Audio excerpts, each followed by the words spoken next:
स्वागत है फ्रेंड आपके अपने चैनल फिजियो कॉर्नर में। तो आज हम पढ़ेंगे सियाटिका का।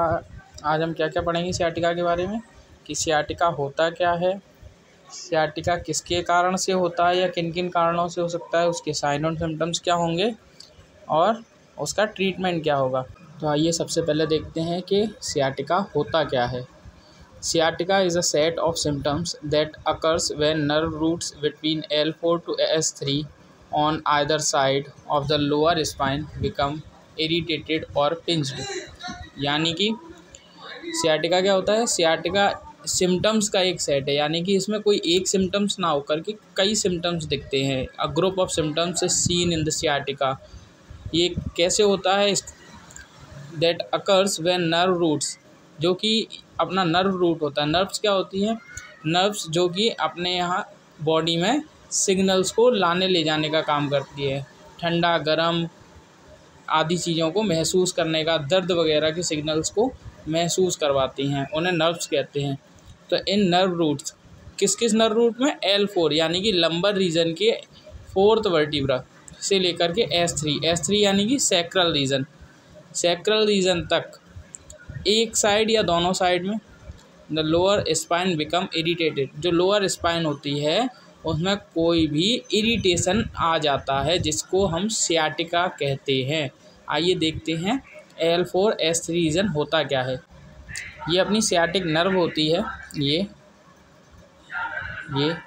जो कि बैक से पूरा लोअर लेग तक अपना रन करती है, जिसकी वजह से पेशेंट को नमनेस, टिंगलिंग सेंसेशन आदि फील होता है। ये किन कारणों से होती है, उससे पहले हम देखते हैं कि ये किन वर्टिब्रास, जैसा कि हमने पहले अभी बीच में पढ़ा था L4 से S3, तो वो होती क्या है, वो वर्टिब्रा होती कहाँ है, सिचुएटेड है। चलिए पहले उसको देख लेते हैं। ये होती है अपनी स्पाइन, ये पूरा अपना हिस्सा होता है स्पाइन का, जिसमें हमने अभी देखा L4 L5 कहाँ पर होता है। आइए देखते हैं। जो ऊपर की जो सेवन वर्टिब्रास होती हैं, स्टार्टिंग की 7 वर्टिब्रास यहाँ से यहाँ तक, ये होती हैं सर्वाइकल C7, यानी कि सर्वाइकल में 7 वर्टिब्रास होती हैं। उसके बाद में अपनी आती हैं थोरेसिक वर्टिब्रास। ये कितनी होती हैं, अपनी 12 होती हैं।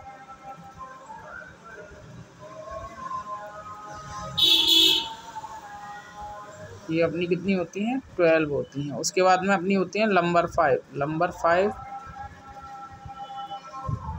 ये होती हैं अपनी 5 लंबर की। तो हमने पढ़ा L4 से, यानी कि यहाँ से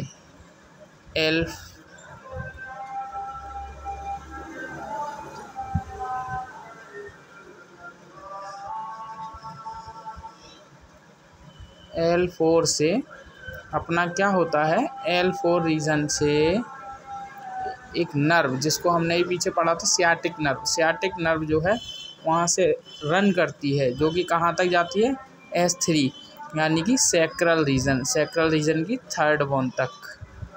ठीक है, तो ये अपना कुछ इस तरीके से होता है, जहाँ पर ये नर्व कंप्रेशन की वजह से ये सियाटिका होता है।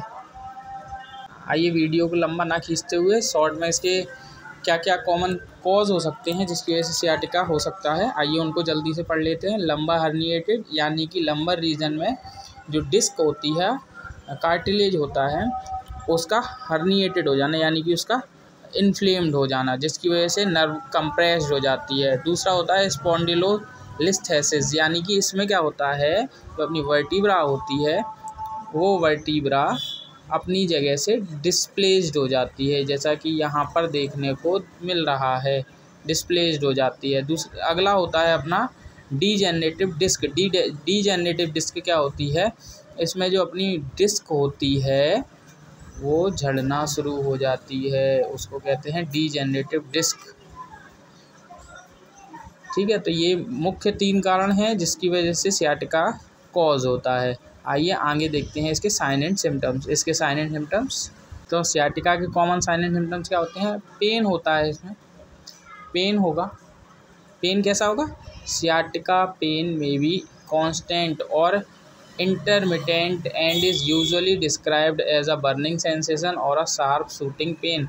इसका जो दर्द होगा उसकी सेंसेशन कैसा होगा, या तो ये कांस्टेंट हो सकता है, स्थिर रहेगा, ना कम ना ज़्यादा, या फिर ये कैसा फील कर सकता है, बर्निंग सेंसेशन यानी कि जलने जैसा महसूस होगा, उस जहाँ पर ये दर्द होगा उस जगह पर गर्म महसूस होगा।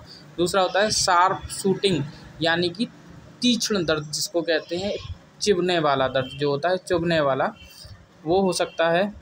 लोअर बैक टू बुटक्स यानी कि लोअर बैक यानी कमर से लेकर के बुटक्स और लेग तक यह नर्व के रूट के अकॉर्डिंग हो सकता है। पूरे पैर में नमनेस हो सकती है। अगला देखते हैं अल्टर्ड सेंसेशन। इसमें क्या क्या सेंसेशन जो है डिस्टर्ब होते हैं, किस तरीके के डिस्टर्बेंस आ जाते हैं, वो होता है, पहला होता है नमनेस। नमनेस यानी कि भारीपन, सुन्नपन। टिंगलिंग सेंसेशन यानी कि ऐसा लगना कि कुछ पैर में चल रहा है, चींटी जैसा सेंसेशन होना, टिंगलिंग सेंसेशन जिसको कहते हैं हम लोग। पिंस एंड निडल्स, ऐसा लगता है जैसे कोई सुइयाँ चुभो रहा हो। अगला होता है वीकनेस यानी कि पैरों में कमजोरी लगना, ठीक है। वीकनेस में भी felt in the leg and foot, ये वीकनेस कहाँ कहाँ हो सकती है, लेग और फुट तक हो सकती है। A feeling of heaviness in the affected leg make it difficult to lift the foot off the floor, यानी कि जो भारीपन हो सकता है पैर में, जिससे कि पैर को लिफ्ट करने में दिक्कत हो सकती है। आइए आगे देखते हैं इसका ट्रीटमेंट। शुरू करने से पहले मैं एक बात ज़रूर कहना चाहूँगा, किसी भी प्रकार के ट्रीटमेंट को करने से पहले एक बार अपने डॉक्टर की सलाह ज़रूर लें। तो आइए पहला देखते हैं फिज़िकल थेरेपी, जिसमें फ़िज़िकल थेरेपी, दूसरा है मसाज थेरेपी, तीसरा है मैनुअल थेरेपी। ये तीनों ही टेक्निक्स का यूज़ जो है बिना मेडिसिनल यूज़ के किया जाता है। इसमें हम लोग मैनिपुलेशन और कई टाइप्स के इंस्ट्रूमेंट्स का यूज़ करते हैं, जिससे कि पेशेंट को रिलैक्स आ जाता है। दूसरा होता है अपना मेडिकेशंस। मेडिकेशन में हम लोग जो कॉमनली यूज़ कर सकते हैं वो होती हैं विटामिन बी12 या NSAID। ऑब्वियस सी बात है, उसको पेन होगा तो NSAID चलेगी। और इसमें क्या चला सकते हैं, मसल का पेन हो सकता है, इसलिए क्लोरोक्साजोल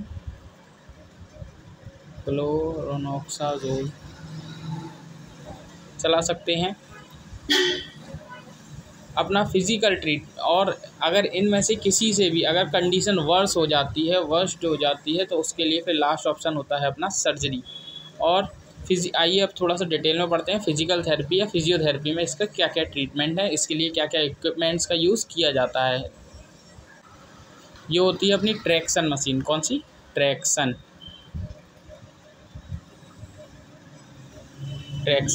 इसका क्या काम होता है, ये 2 in 1 होती है। इसमें सर्वाइकल पेन और लंबर पेन दोनों के लिए यूज़फुल होती है। इसमें एक बेल्ट आती है जो कि आपके लंबर रीजन में बांध दी जाती है, और ये डिजिटली इसको सेट किया जाता है और ये अपने डिजिटली ऑटोमेटिकली क्या करता है, आपके बैक को स्ट्रेच करके रखेगा। उसके बाद में एक जो टाइम मैनुअली सेट किया गया होगा उसके अकॉर्डिंग रिलीज़ कर देगा। तो ये होता है अपना ट्रैक्शन मशीन, जिससे कि अपने स्पाइन के बीच में जो गैप आया होगा, क्या आया होगा, गैप, उस गैप को ये क्या करता है, थोड़ा सा रिलैक्स कर देता है, जिससे कि आपकी जो नर्व रूट थोड़ा सा ओपन हो जाए, उसमें ब्लड फ्लो अच्छा हो सके। आइए अगली मशीन देखते हैं। ये होती है अल्ट्रासोनिक। क्या होती है ये? Ultrasonic machine. अल्ट्रासोनिक इसका क्या काम होता है, ये अल्ट्रासोनिक के 2 प्रोब यहाँ पर इसलिए दिए गए हैं। इसमें एक 1 मेगाहर्ट्ज का होता है और दूसरा होता है 3 मेगाहर्ट्ज का। तो जो हम लोग इसमें यूज़ करते हैं वो 3 मेगाहर्ट्ज का यूज़ करते हैं, और इसकी ड्यूरेशन 5 से 7 मिनट की जा सकती है। कम या ज़्यादा पेशेंट की कंडीशन के अकॉर्डिंग की जाती है। इसका जो काम होता है, इसका काम होता है हीलिंग करना, उस एरिया के ब्लड फ्लो को, ब्लड सर्कुलेशन को, इन्फ्लामेशन को कम करता है ये। आइए अगला देखते हैं। ये अपनी होती है टेंस मशीन। इसका काम क्या होता है कि अपने जो बॉडी में टिंगलिंग सेंसेशन या नमनेस होगा उसको ये कम करता है। पेन सिग्नल्स जो ड्राइव करते हैं उनको ये ब्लॉक कर देता है, जिससे कि हमको पेन में आराम मिलता है। ये एक मेडिसिनल टेक्निक होती है, इसको हम कहते हैं फिजियोथेरेपी। फिजियोथेरेपी। यदि आपको यह वीडियो पसंद आया हो so please like and comment, like and comment and subscribe ज़रूर करें। Thank you.